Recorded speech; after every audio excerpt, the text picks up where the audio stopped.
Hi, my name is Gerhard Gschwandtner, and we are here with Rick Blaboli. He's the President of Marketing Innovators.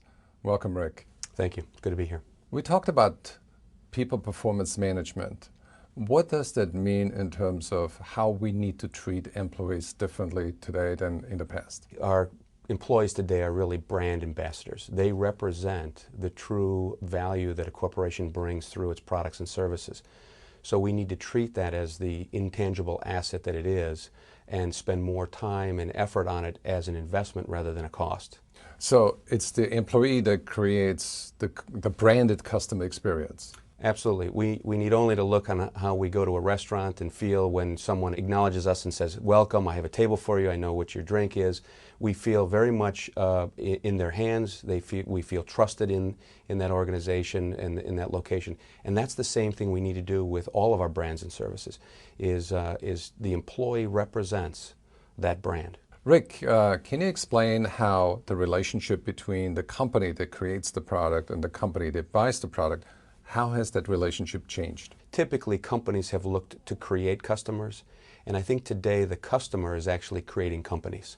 How does that work? Well, I think the customer is now in control of what their needs, what their dreams, what their aspirations are.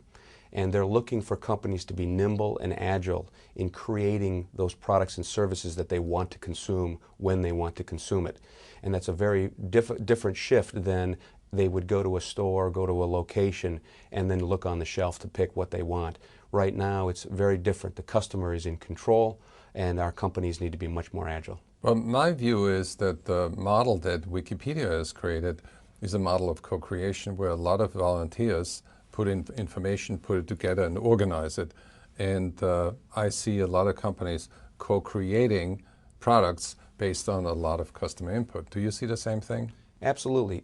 With the advent of the internet and all of the communications and the swiftness of all of what is in front of us, we change very, very rapidly in what we want and what we want to dispose of.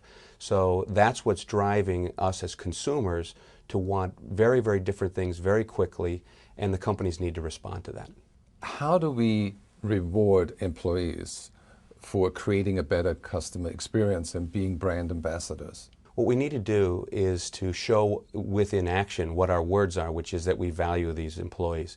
We need to treat them as an investment rather than an expense. We need to look at a couple of different things that are showing up.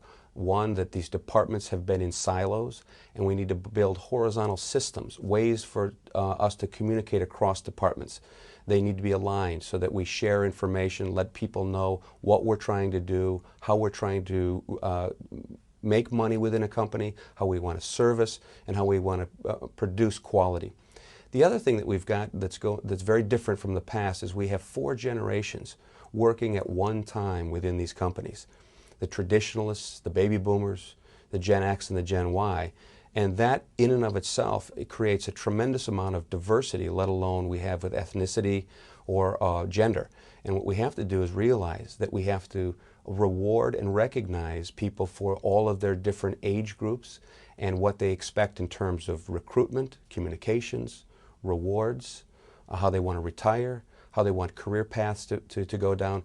And what we need to do is to spend our time addressing each of these areas more personally with each employee rather than as one group. So what you're saying is that leaders today need to open up the books, and it's like open source. It leads to open business, and not build silos anymore, but also recognize all the different need structures that exist within a company.